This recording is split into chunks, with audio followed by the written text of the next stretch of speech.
유튜브로 읽는 박정희 전기 3권 혁명 전야 이기붕 일가의 자살.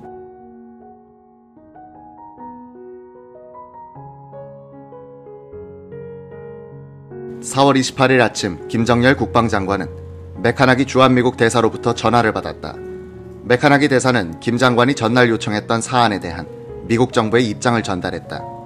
송유찬 계엄사령관을 과도정보 수반으로 민다는 입장을 철회하고 허정 외무장관을 지지하기로 했다는 것과 이기붕 내외에 미국 망명을 받아주겠다는 것이었다. 이런 통보를 하던 메카나기 대사는 그런데 경무대에서 무슨 일이 일어난 것 같은데 들으셨습니까? 하고 묻는 것이었다. 글쎄요, 무슨 일이 벌어진 것 같은데 나도 궁금해요. 전화를 끊고 김정열은 경무대로 달려갔다. 본관으로 가니 비서관들과 경찰관들이 바깥에 둘러서서 밖으로 나오는 누군가를 막고 있었다. 김 장관이 가까이 가보니 이 대통령 내외가 바깥으로 나오려 하고 있었다. 노 대통령은 막아선 사람들에게 호통을 치고 있었다. 김 장관도 엉겁결에 막는 쪽에 합세했다가 옆 사람에게 무슨 일이냐고 물었다. 새벽에 이기붕 일가가 자살했습니다. 각하께서 그 현장으로 가시겠다고 해서 이렇게 막고 있습니다. 김정열은 이기붕이 묵고 있었다는 경무대 내 별관 36호실 쪽으로 달려갔다. 4.19 직후 사임한 홍진기에 이어 내무장관으로 발탁된 2호 장관이 걸어 올라오면서 김 장관을 붙들었다. 김형, 내려가지 말어.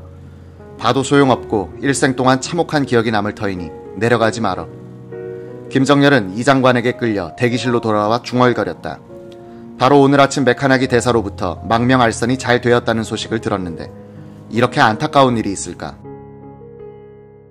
검찰은 이기붕 일가 변사 사건의 현장을 조사하고 시체를 검안한 뒤 합의된 자살이라고 발표했다.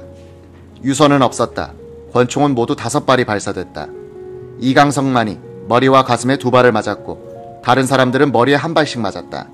3발은 28일 새벽 5시 50분경 연속으로 발사됐고 4, 5분이 지나서 2발이 발사됐다. 이기붕은 상의를 의자에 걸어놓고 셔츠만 입은 채로 숨져 있었다. 이기붕, 박마리아, 이강욱은 매트리스 위에 나란히 누워 있었고 이강석은 가로로 쓰러져 있었다. 이기붕 가족이 피신해 있던 육군단 부군단장 숙소에서 하룻밤을 보내고 경무대 별관으로 돌아온 것은 26일 밤이었다. 육군단장 비서실장이던 이성재 중령에 따르면 경무대 경찰서에서 차를 보내 이기붕 일가를 데리고 갔다고 한다. 그때 이미 서대문 자택은 시위대의 습격을 받고 있었으므로 이기붕은 경무대로 갔다. 이기붕 일가가 죽은 뒤 일부 언론에서는 강영훈 육군단장이 이기붕 일가를 외면하는 바람에 서울로 돌아와 자살하게 되었다는 식으로 보도했다. 강영훈 전 총리는 내가 그런 오보를 한 기자에게 항의했더니 사실관계는 알지만 이렇게 써야 장군님께 유리하다고 변명만 하고 정정해주지 않았다면서 그 뒤 자유당에서는 나를 욕하고 민주당에서는 갈채를 보냈다고 했다.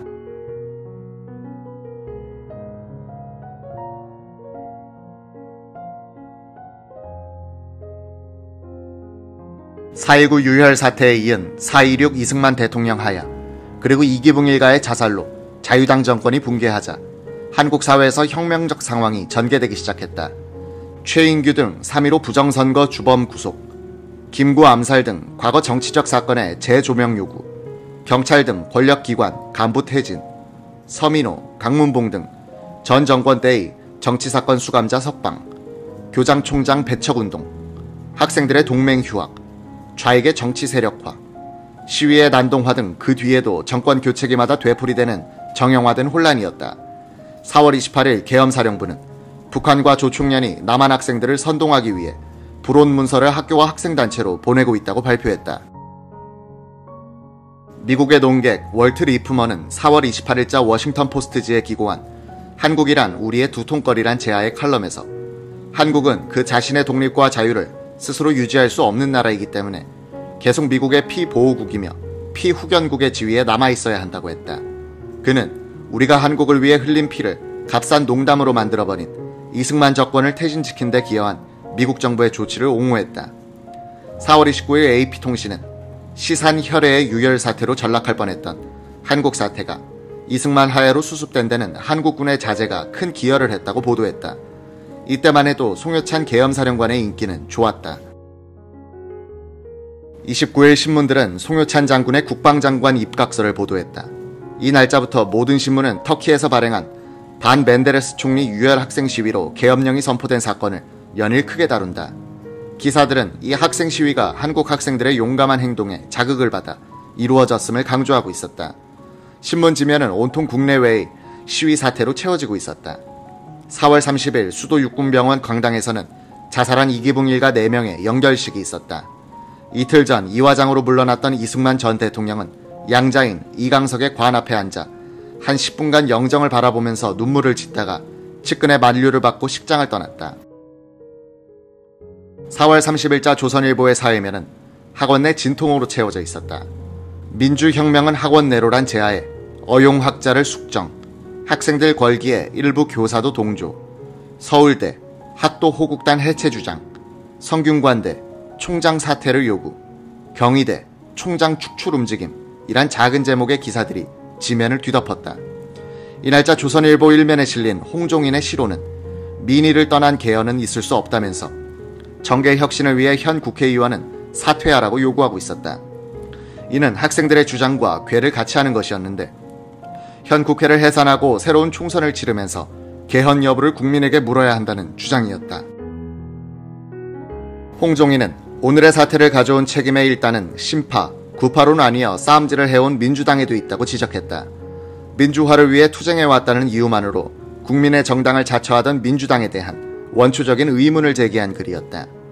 이런 주장의 배경에는 4.19 혁명의 주도적 역할을 하지도 못한 민주당이 유혈의 열매를 따먹으려 하는 데 대한 반감뿐 아니라 민주당도 결국은 지주, 일제 관료 출신자들을 주축으로 한 구태의연한 정치 세력으로서 본질적으로 자유당과 같은 뿌리라는 인식이 있었다. 박정희도 그런 역사관을 공유하고 있었다.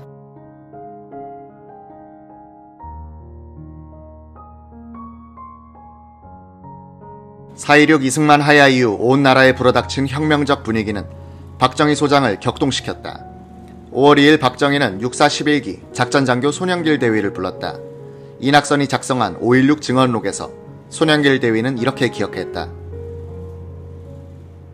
박정희, 손대위, 위관급 장교들의 분위기는 어떠한가?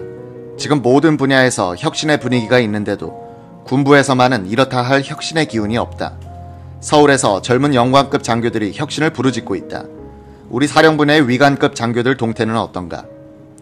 손영길, 대부분 장교들은 과거에 부정선거를 지시한 부정장성들이 건재하다는 것은 부당하다는 의견입니다. 젊은 장교들은 지휘관들을 불신임하고 있는 경향입니다. 박정희, 이걸 송효찬 참모총장에게 전달하게. 손영길 대위는 이날 오후 편지 봉투를 들고 L-19 경비행기를 이용해 서울로 갔다. 송효찬 육군 참모총장실에 근무하는 동기생 김대위를 통해 이 서신을 전달했다. 5.16 혁명의 사관, 이낙선은 문제의 편지 내용은 이러했다고 적었다. 참모총장 각하, 단안한 계엄 업무와 군내의 재업무에 처리에 골몰하심을 위로드리는 바입니다.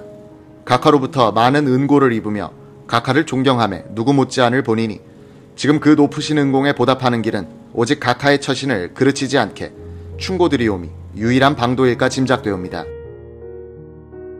지금 3.15 부정선거에 관련된 많은 사람들이 선거 부정관리의 책임으로 규탄되고 있으며 군 역시나 내부적, 외부적 양면에서 이와 같은 비난과 정화에서 예외될 수는 없을 것이오니 미구에 닥쳐올 격동의 냉각기에는 이것이 문제화될 것은 명약관화한 일이며 현재 일부 국회 국방위원들이 대군 추궁을 위한 증거자료를 수집 중임도 이것을 뒷받침하는 것이옵니다. 비견이오나 군은 상명하복의 엄숙한 통수계통에 있는 것이므로 군의 최고 명령자인 각하께서 부정선거에 대한 전 책임을 지시어 정화의 태풍이 군내에 파급되기 전에 자진 용퇴하신다면 얼마나 떳떳한 것이겠습니까?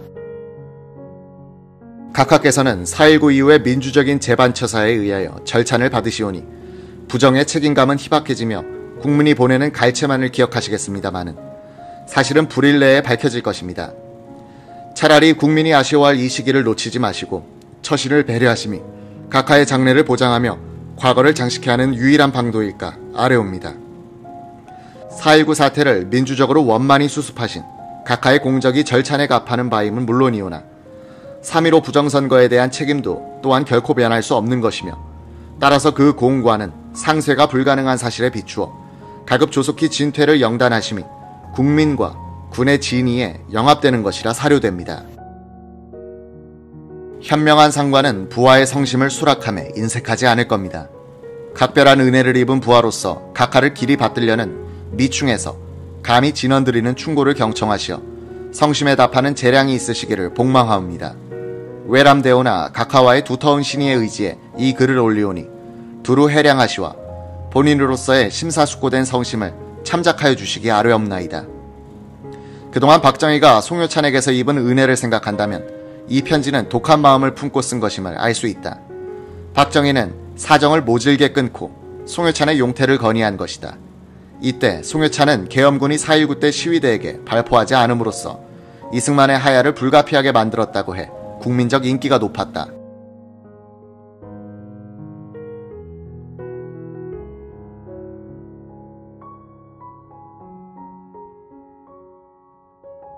미국 정부도 한때 그를 과도정부 수반으로 밀어줄 생각을 했을 정도였다.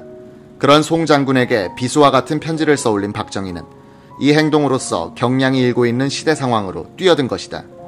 그것은 상황의 구경꾼이 아닌 주인공이 되겠다는 결단이었다. 5월 2일 허정 과도정부 내각 수반은 국방장관에 이종찬 전 6대 총장을 임명했다.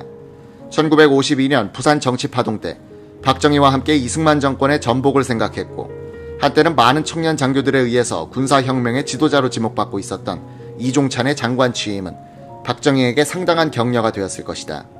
더구나 이종찬은 송효찬을 못마땅하게 생각하고 있었다.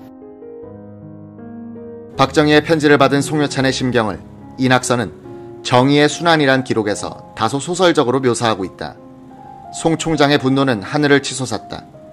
빨갱이 같은 놈, 부정선거에 내가 무슨 책임이 있단 말인가. 또 책임이 있다 치더라도 4.19 이후의 처신이 충분히 그것을 속죄했다고 언론이 대변하고 있지 않은가. 내가 저를 애써 승급시키고 등용하고 있는데 배은망덕도 분수가 있지. 온 세상이 나를 칭찬하는데 네가 나를 잡아먹어? 분을 못 이긴 송 총장은 문제의 서신을 움켜쥐고 박정희 소장을 경계하는 여러 장성과 고위층의 일을 회람시켰다. 고민의 며칠 밤을 지낸 5월 5일 송 총장은 곰곰이 생각한 결심 하나를 실천에 옮겼다. 육군본부의 전 장병을 연병장에 집합시켜놓고 사무치는 분노와 위구감을 폭발시킨 것이다. 4.19 사태의 수습에 있어서 우리 군은 본인의 지휘하에 원만히 그 소임을 다하여 청사에 남는 위협을 달성한 것인데 지금 일부에서는 이 성스러운 성과를 시기하며 파괴하려 드는 불순분자가 있다. 지금 이 자리에서 누구라고 지칭하지는 않겠지만 이렇듯 하극상의 풍조를 선동해 군 상하 간의 불신을 야기하며 단결을 와해시켜 북괴에 이익을 주는 따위의 행위는 단연코 배격돼야 한다. 이낙선의 5.16 증언록에 따르면 육본 정보국 기획과장 김종필 중령은 이 연병장 연설의 분위기에 대해서 이런 증언을 한 것으로 돼 있다. 이때는 이미 중견 장교들의 동향이 뭉치기 시작한 때이고 연설 도중에 웅성거리기 시작해서 육본의 공기는 험악일로가 됐다. 5월 6일 김종필 중령은 육본의 공기와 그동안의 동향을 보고차 하부 박장군 숙소에서 투쟁 방법의 표면화를 진언했다는 것이다.